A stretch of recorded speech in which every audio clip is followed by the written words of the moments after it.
Why do you think Georgia was a deserving country to get a second compact, and how different it will be from the first one?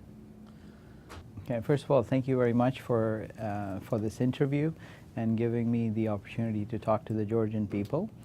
The MCC compact for Georgia is based on our experience with our first compact with Georgia, which was a fabulous success. Georgia and the United States share a lot of values, a lot of interest. We are a very good partner with Georgia. And it's a pleasure for MCC to lead U.S. government intervention in Georgia in the form of this compact. It's a engagement between the people of United States and the people of Georgia, and we're delighted to be doing a second compact there. What substantial impact do you foresee from the second compact in Georgia, and how will it benefit Georgia's economic well-being, Georgian citizens' earning potential, and the prosperity of the entire nation? It's a very, very important question, and this was discussed during your Prime Minister's visit to the United States, where I met along with our CEO, Mr. Johannes, and U.S. Ambassador to Georgia, Mr. Norland. And what we are most excited about, and I know that our partners in the government of Georgia are most excited about, is how this compact supports Georgia 2020, which is the aspiration and strategy of the Georgian people to establish Georgia as a regional economic hub and build capacity within Georgia to meet the demands of the next century in terms of having a labor force that is technologically savvy and a full framework of educational system that produces labor for the next century. And as you know, our compact, this second compact, is focused on not only building that basic infrastructure at the primary level, but at the advanced level, and then also in the vocational education field. Having a labor force that is technologically savvy and able to meet the demands of the next century is critical for Georgia's development and for its inspiration, and certainly supports the economic strategy that the government has in place. Thank you. We're also interested, what were other bilateral issues that you discussed with the Georgian Prime Minister when he visited Washington just past February? Well, the focus was very much on our joint partnership, the success of the first compact, and the very, very fruitful and focused development of the second compact. And then we talked about how the compact supports Georgia 2020. We talked about the opportunities that this compact will present itself for Georgia, not only during the compact, but beyond the compact. So there are things that we will do within the compact, and I'm happy to talk about those. But then there are things that the government of Georgia can do beyond that to really expand those models and really deepen the impact of what we are trying to do with just the MCC investment. What challenges have you experienced, if any, and what criticism relatedly will you offer to the Georgian partners based on your experience with them inside Georgia?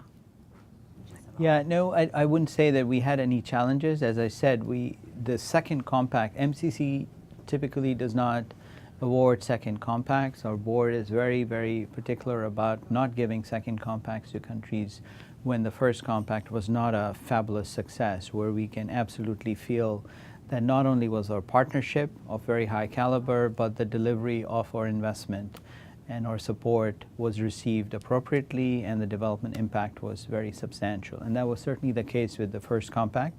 You know, in all operations, you always have issues that arise, but what is most important to MCC, which an agency which believes very much in country ownership, for us, the most important thing is how do we work together with our partners to resolve issues.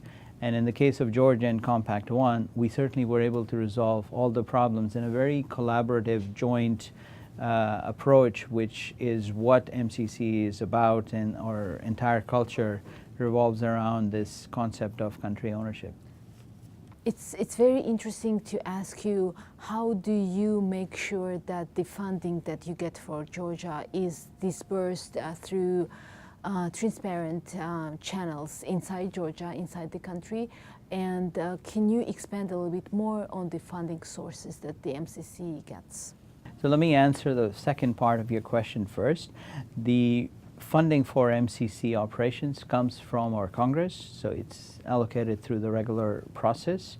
So it's a government funding. As I said, this is all the MCC investments represent the assistance offered by the people of the United States to our partner countries.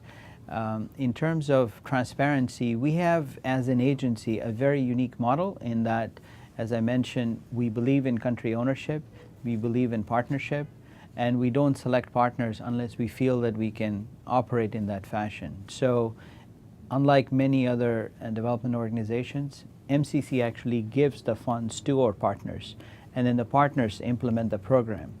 Now, part and parcel of that is a responsibility on us to make sure that our partners follow the standards and procedures that are acceptable to us in terms of financial management, procurement, and so on. So we work with our partner countries to build that capacity before the compact starts to move forward. And in doing so, we also ensure that those principles and standards are built in such a way, and the capacity is built in such a way that our partner countries can then start to use those ideas in other parts of their government operations as well. In terms of our payment, we typically make payments directly to the contractors or consultants excuse me, who are used, just to take the middleman out, to make the process more efficient and more transparent. As you probably have heard, MCC as an agency is also leading, along with other U.S. government agencies, the march on open data and transparency. So we make all our accounts very much transparent, and all our operations on our partner countries pretty much follow the same lead. And lastly, when do you expect the Georgian project to be finalized, and what are the three most essential things that you want to Georgian citizens and the government know about the MCC assistance in Georgia? Okay, great. Well, the second compact is in the final stages of preparation, so to speak. We expect the entry into force, which means where the money starts to get spent, in early summer. And with that timeline, we expect it to be concluded in 5 years from then. So roughly around 2019 is when we expect it to be fully concluded. All MCC compacts have 5 years of implementation.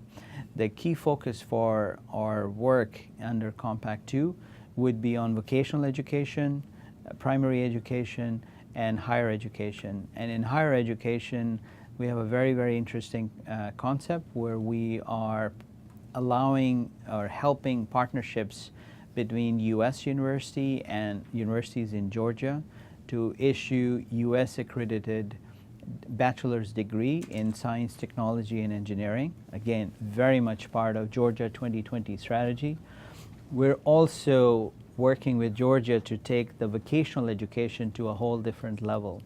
And many of the countries who are on the cutting edge of new technology and new economic growth are looking at vocational education. It's not just something that is set aside as a secondary thing, but a key driver of the educational model in a country. So in Georgia, what the government of Georgia and MCC are trying to do is bring some of these ideas, like the idea of vouchers for vocational training, where money follows the student, not the university, so that the students have the ability to get the type of education they want from the providers who best serve them. And that is a very good way to make sure that the education that is being provided under vocational education schools is tied directly to the market demand. So, for example, if you're a student and you know that certain types of educations will get you a job, and you have the right to take that voucher and go to the institution that's going to train you in that education, then that forces that education to keep an eye open for where the jobs are and not try to use the same old training modules which are not really being demanded by the market. So these concepts are very, very important concepts. I must say not all countries are on this cutting edge, and Georgia particularly, you know, the whole idea of 22 and this outward-looking, forward-looking approach is fantastic and very, very timely for the country and the region, I must say. Thank you very much. This concludes the interview. Thank you.